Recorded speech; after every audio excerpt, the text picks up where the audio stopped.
synonyme de résistance, de douleur et de courage.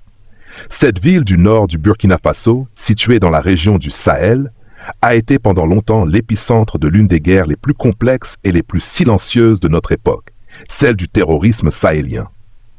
Depuis des années, les populations de Djibo vivent sous la menace constante des groupes armés terroristes, coupés du reste du pays, privés de routes, de soins, d'écoles, d'eau et parfois même de nourriture. Un blocus méthodique, cruel, planifié. Mais face à cette souffrance, un homme a décidé de ne pas se contenter de discours. Le capitaine Ibrahim Traoré. Dès sa prise de pouvoir en septembre 2022, il a compris que la survie du Burkina Faso passait par la libération de Djibo. Il a compris que cette ville martyre symbolisait à elle seule la souffrance de toute une nation et qu'en libérant Djibo, il rendrait espoir à tout un peuple. Mais pour y arriver, il fallait une stratégie. Pas une stratégie de salon écrite dans des bureaux climatisés. Non, il fallait une stratégie de terrain, pensée avec les hommes, pour les hommes, et portée par une vision nouvelle de la souveraineté nationale. La réorganisation totale de l'armée, priorité aux hommes de terrain. La première décision majeure d'Ibrahim Traoré a été de revoir entièrement la structure de commandement de l'armée burkinabé. Il a compris que l'une des faiblesses du système précédent était la déconnexion totale entre les hauts responsables militaires et les réalités du terrain. Trop souvent, les décisions venaient d'en haut, sans tenir compte de la complexité du terrain sahélien et des besoins réels des soldats en mission. Alors, le capitaine Traoré a décidé de confier la conduite des opérations à des officiers jeunes, aguerris, patriotes et proches du terrain. Il a multiplié les rotations, écarté les officiers soupçonnés de collusion ou de corruption et renforcé la chaîne logistique. L'idée était simple, rendre l'armée plus mobile, plus souple et surtout plus offensive. Djibo ne pouvait être libéré sans une armée profondément réformée. 2. L'implication directe du président dans les opérations. Contrairement à ses prédécesseurs, Ibrahim Traoré n'est pas un président de bureau. Il est un militaire de terrain. Et cela change tout. Dès qu'il a pris les rênes du pays, il a multiplié les visites sur les lignes de front, notamment dans le nord. Il s'est rendu personnellement dans les zones les plus touchées, pour écouter les soldats, comprendre leurs réalités, leurs besoins, leurs frustrations. Cette proximité a renforcé le moral des troupes. Les soldats ont vu en lui un frère d'armes, pas un simple dirigeant politique. Lorsqu'ils combattaient à Djibo, ils savaient que leur président les soutenait, les comprenait et risquait sa vie à leur côté. Ce lien fort a renforcé la cohésion au sein des forces armées burkinabées. 3. La mobilisation massive des VDP, volontaires pour la défense de la patrie. Autre pilier fondamental de la stratégie de libération de Djibo, les VDP. Ce sont des civils patriotes rapidement au maniement des armes et qui défendent leur localité aux côtés de l'armée. Le capitaine Traoré a misé gros sur eux. Il a ordonné le recrutement massif de dizaines de milliers de VDP à travers tout le pays, avec un accent particulier sur les régions du Nord et du Sahel. À Djibo, ces VDP sont devenus des piliers de la résistance. Ils connaissent la brousse, les chemins, les habitudes des terroristes. Grâce à eux, les embuscades sont mieux anticipées, les attaques plus rapidement repoussées. Et surtout, ils ont permis de restaurer le lien entre l'armée et les populations, longtemps rompues. Le renseignement communautaire impliquait les populations. Dans la guerre asymétrique contre le terrorisme, l'information est une arme capitale. Le capitaine Traoré l'a bien compris. À Djibo, il a mis en place un réseau de renseignement communautaire très efficace. Il ne s'agit pas simplement de surveiller, mais d'impliquer activement les chefs coutumiers, les leaders communautaires, les jeunes et les femmes dans la remontée d'informations. Les populations, longtemps apeurées et méfiantes, ont commencé à faire confiance à l'armée. Elles ont signalé les déplacements suspects, les caches d'armes, les infiltrations. Cela a permis de déjouer de nombreuses attaques, de sécuriser des convois humanitaires et même d'interpeller certains chefs terroristes. Le blocus inversé. Priver les terroristes d'approvisionnement. Djibo vivait sous blocus depuis des mois. Les terroristes contrôlaient les routes, empêchant tout ravitaillement vers la ville. Mais Ibrahim Traoré a décidé de retourner cette stratégie contre eux. Grâce aux drones, aux renseignements et à des patrouilles offensives bien coordonnées, les FDS et les VDP ont commencé à couper les routes d'approvisionnement des terroristes eux-mêmes. En quelques semaines, plusieurs groupes terroristes se sont retrouvés isolés, privés de carburant, de vivres et de munitions. Cela a affaibli leur capacité de nuisance, réduit leur mobilité et préparé le terrain pour les grandes offensives militaires à venir. 6. Le recours stratégique aux drones et à la technologie. L'armée burkinabé, autrefois sous-équipée, commence aujourd'hui à rattraper son retard grâce à une coopération militaire plus diversifiée. Sous l'impulsion d'Ibrahim Traoré, le Burkina Faso a renforcé partenariats avec des pays comme la Russie, la Turquie ou encore l'Iran, qui ont fourni du matériel de pointe, notamment des drones de reconnaissance et d'attaque. Ces drones ont joué un rôle crucial dans la reconquête de certaines zones autour de Djibo. Ils ont permis de localiser des caches d'armes, de suivre les mouvements de groupes terroristes et même de mener des frappes ciblées contre des bases ennemies. Pour la première fois, l'armée burkinabé avait l'œil du ciel. 7. Les corridors humanitaires protégés. Redonner vie à Djibo. Une ville ne peut pas survivre sans eau, sans nourriture, sans médicaments. C'est pourquoi le capitaine Traoré a fait de l'ouverture de corridors humanitaires une priorité. Grâce aux offensives militaires, certaines routes ont pu être ouvertes temporairement et des convois humanitaires escortés ont atteint Djibo. Ces actions ont sauvé des milliers de vies. Mais plus encore, elles ont redonné espoir à la population. Voir un camion de vivres traverser une route jadis aux mains des terroristes est plus puissant que n'importe quel discours. C'est un symbole fort. L'État revient et il ne compte plus repartir. Je poursuis avec la suite dans le prochain message. Le bouclier populaire. La société civile en alerte. Le capitaine Ibrahim Traoré sait que la guerre contre le terrorisme ne se gagne pas uniquement avec des armes. C'est une guerre aussi psychologique, idéologique, communautaire. C'est pourquoi il a multiplié les appels à la mobilisation générale, en insistant sur l'unité nationale, la vigilance et la responsabilité citoyenne. Dans les quartiers de Djibo, les comités de veille se sont mis en place. Les femmes s'organisent pour surveiller les allées et venues. Les jeunes patrouillent en appui au VDP. Les chefs coutumiers lancent des messages de paix, mais aussi d'alerte. Cette vigilance collective agit comme un bouclier moral et communautaire. Les terroristes, habitués à l'indifférence ou à la peur, se retrouvent maintenant face à une société mobilisée, éveillée, solidaire. 9. La guerre psychologique. Rompre le mythe de l'invincibilité des terroristes. Pendant longtemps, les groupes armés terroristes ont utilisé la peur comme arme principale. Ils filmaient leurs attaques, diffusaient des images sanglantes, coupaient les têtes de soldats ou de civils pour semer la terreur. Le silence des autorités d'alors renforçait l'idée que ces criminels étaient invincibles. Mais sous Ibrahim Traoré, la communication a changé. Désormais, chaque victoire de l'armée est médiatisée. Les images des drones capturant des fuyards, les témoignages de populations libérées, les vidéos de soldats reprenant des positions stratégiques sont diffusées pour démystifier l'ennemi. On montre au peuple que les terroristes ne sont pas invincibles. Ils saignent, ils fuient, ils échouent. Et cela redonne du courage. 10. La déstabilisation des sanctuaires terroristes. Autour de Djibo, plusieurs localités sont longtemps restées sous la coupe des groupes armés. Des lieux comme Tongomayel, Bourzanga ou Nassumbu étaient devenus des bases arrières, des points de repli, des camps d'entraînement pour les terroristes. Grâce à des opérations militaires coordonnées, ces sanctuaires sont progressivement démantelés. L'approche est méthodique. Repérage par drone, infiltration des forces spéciales, attaques ciblées, récupération du matériel, neutralisation des chefs et sécurisation des zones libérées. Ce travail de fond empêche les terroristes de se réorganiser, de lancer des contre-attaques ou de fuir vers des zones sûres. C'est une guerre d'attrition patiente mais efficace. La coopération internationale rééquilibrée. Le capitaine Traoré a aussi compris que le combat contre le terrorisme sahélien ne peut se gagner seul, mais il refuse de dépendre d'anciennes puissances qui ont échoué pendant plus d'une décennie à éradiquer la menace. Il a donc tourné le regard vers d'autres partenaires plus fiables, plus engagés et surtout plus respectueux de la souveraineté du Burkina Faso.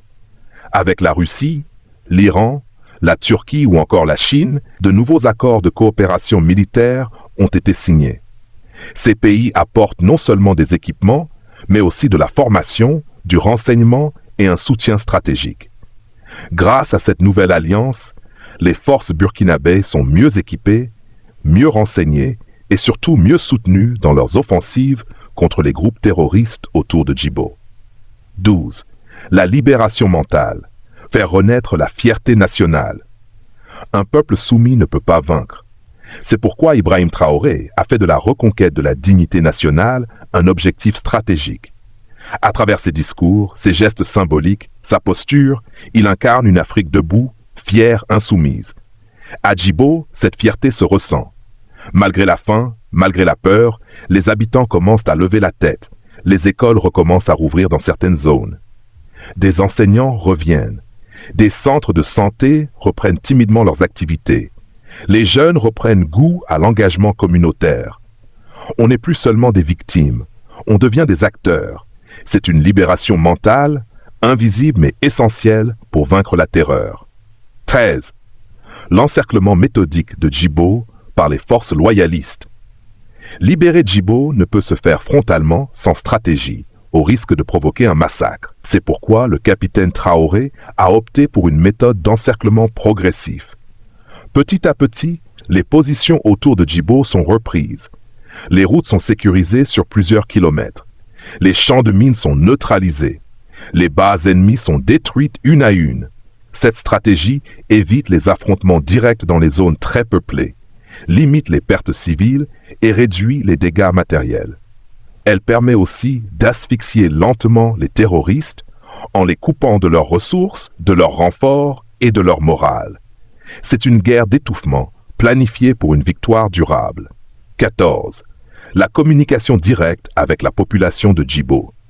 Grâce aux radios locales, aux réseaux sociaux, aux VDP et à des émissaires de confiance, le gouvernement burkinabé communique régulièrement avec les habitants de Djibo. On leur transmet des consignes de sécurité, des messages d'encouragement, des informations vérifiées. Cela coupe court aux rumeurs, aux propagandes terroristes et renforce le lien avec l'État. Ce contact constant évite l'isolement psychologique de la population. On sait que la patrie ne vous a pas oublié. On sait que des efforts sont en cours. On sait que la libération n'est plus un rêve lointain, mais une promesse en route. La préparation de la reconstruction post-terreur. Ibrahim Traoré ne pense pas seulement à la guerre, il pense déjà à l'après-guerre. Dans ses discours, il évoque la nécessité de reconstruire Djibo, reconstruire les écoles détruites, relancer l'économie locale, réhabiliter les hôpitaux, reconstruire les routes. Il veut que la ville ressuscite, qu'elle devienne un symbole de résilience et de renaissance. Des projets pilotes sont déjà en cours. Des infrastructures stratégiques sont prêtes à être relancées dès que la sécurité le permet. Car l'objectif n'est pas seulement de gagner militairement. L'objectif est de rendre la vie, de permettre aux enfants de retourner à l'école, aux commerçants de rouvrir leurs boutiques, aux familles de se retrouver autour d'un repas. Souhaites-tu que je parle une alliance sahélienne renaissante? Pour Ibrahim Traoré, la lutte contre le terrorisme ne peut pas être uniquement burkinabé. C'est une guerre transnationale, dont les racines, les ramifications et les soutiens s'étendent à travers tout le Sahel. C'est pourquoi il a activement participé à la création de l'Alliance des États du Sahel, AS, aux côtés du Mali et du Niger. Cette alliance n'est pas qu'un pacte de défense, c'est une réponse à l'inefficacité des anciennes structures dominées par l'Occident, comme le G5 Sahel. L'AOS permet une meilleure coordination entre armées voisines, un partage plus direct des renseignements et des actions conjointes dans les zones frontalières. Ainsi, les groupes terroristes qui fuyaient les offensives au Burkina pour se réfugier au Mali ou au Niger se retrouvent désormais traqués de tous côtés. À Djibo, cette coordination est cruciale. La ville étant proche des frontières, il fallait couper les voies de repli des assaillants vers les autres pays. 17. La guerre électronique et les écoutes tactiques. Grâce à la nouvelle coopération avec des pays comme la Russie et l'Iran, le Burkina Faso bénéficie désormais d'un appui en matière de renseignement électronique. Cela comprend la surveillance des communications radio et téléphoniques des terroristes, le repérage de signaux GPS ou satellites suspects, l'identification des émetteurs mobiles dans les zones sous tension. Ce type de renseignement permet d'anticiper les déplacements ennemis, de détecter les réunions secrètes ou même de localiser des caches d'armes. Dans la région de Djibo, plusieurs attaques ont ainsi été déjouées en amont grâce à des interceptions de conversations entre chefs terroristes. D'autres opérations ont pu être lancées avec un maximum de précision, car les cibles étaient clairement identifiées. 18. Le contre-espionnage. Nettoyer l'intérieur. Le capitaine Traoré a aussi compris que l'ennemi n'est pas seulement à l'extérieur. Les infiltrations au sein des institutions militaires et civiles ont longtemps été le talon d'Achille du Burkina Faso. Fuite d'informations, sabotage d'opérations, complicité dans les ravitaillements, tout cela nuisait à l'efficacité des combats. C'est pourquoi un important travail de contre-espionnage a été lancé. Plusieurs officiers, fonctionnaires et élus complices ont été arrêtés ou écartés. Des cellules d'enquête ont été créées pour détecter les traîtres, les informateurs ennemis ou les corrompus. Dans la zone de Djibo, cette purge sécuritaire a permis de couper les liens entre certaines élites locales et les groupes armés. Les terroristes, perdant ainsi leur relais logistique, se retrouvent encore plus isolés. 19. La réforme doctrinale de l'armée burkinabé. Avant l'arrivée d'Ibrahim Traoré au pouvoir, l'armée burkinabé était mal équipée, mal organisée et trop rigide. Face à une guerre asymétrique, elle peinait à réagir rapidement et efficacement. Le jeune capitaine a donc entamé une refonte complète de la doctrine militaire. Les principales mesures incluent la spécialisation des unités selon les zones, forêts, savanes, urbains, montagnes, la décentralisation des décisions stratégiques vers les commandants sur le terrain, la création de brigades d'intervention rapides, plus légères, mais redoutables, la priorisation des offensives de nuit, là où les terroristes se sentent habituellement en sécurité. À Djibo, cette nouvelle doctrine donne des résultats. Les unités sur place n'attendent plus les ordres depuis Ouagadougou. Elles agissent avec initiative, précision et rapidité, ce qui désoriente l'ennemi. 20. L'unité idéologique du peuple, l'arme invisible. Pour Ibrahim Traoré, le combat ne se joue pas seulement sur le terrain militaire. Il est aussi idéologique. Les terroristes ne recrutent pas seulement avec des kalachnikovs. Ils manipulent les consciences, exploitent la misère, détournent la religion, promettent la vengeance ou la richesse facile. C'est pourquoi une guerre idéologique a été lancée. Les leaders religieux musulmans, catholiques et protestants sont mis à contribution pour dénoncer les dérives des groupes armés. Des prêches sont organisées pour déconstruire la propagande islamiste. Des campagnes de sensibilisation sont menées sur les réseaux sociaux, dans les radios communautaires et même par les griots traditionnels. À Djibo, cela a permis à de nombreux jeunes de refuser les appels à la radicalisation. Mieux encore, certains anciens combattants ont accepté de déposer les armes après avoir compris qu'ils étaient utilisés comme chair à canon. 21. L'arme économique, couper les financements des groupes armés. Un autre front important est celui des ressources financières. Les groupes terroristes se financent de plusieurs manières. Trafic d'or, d'armes, de bétail, de carburant, enlèvement contre rançon, etc. Traoré a lancé une chasse aux circuits financiers. Des contrôles rigoureux sont effectués sur les flux commerciaux dans la région de Djibo. Les marchés suspects sont surveillés. Les convois clandestins sont interceptés. Les transactions suspectes sont bloquées. Des réseaux de blanchiment sont démantelés avec l'aide de partenaires internationaux. En neutralisant ces sources de financement, les groupes armés deviennent moins autonomes. Ils peinent à payer leurs mercenaires, à acheter des munitions ou à entretenir leurs motos. Cela ralentit leur capacité d'action. 22. La diplomatie de vérité. Dénoncer les soutiens étrangers au terrorisme. Vous en avez assez de payer trop cher pour des outils numériques et des abonnements. Bonne nouvelle, laissez-moi vous présenter Gamso, la plateforme ultime qui vous donne accès à des services premium comme ChatGPT, Midjourney, Autodesk et bien d'autres, à des prix incroyablement réduits. Que vous soyez étudiant, entrepreneur ou créatif, Gamso vous permet d'accéder à vos outils préférés pour une fraction du prix. Avec plus de 6 ans d'expérience, ils offrent des abonnements partagés, livrés en temps réel, sans attente ni tracas. Le processus est simple. Inscrivez-vous sur gamso.com, choisissez un abonnement, payez via une passerelle sécurisée et profitez immédiatement de votre service. Gamso se démarque avec une activation instantanée, un bouton de réinitialisation rapide, une sécurité SSL garantie, un support 24/7 et une garantie de remboursement sous 24 heures. Avec 88% d'avis positifs, c'est une plateforme fiable et sans risque.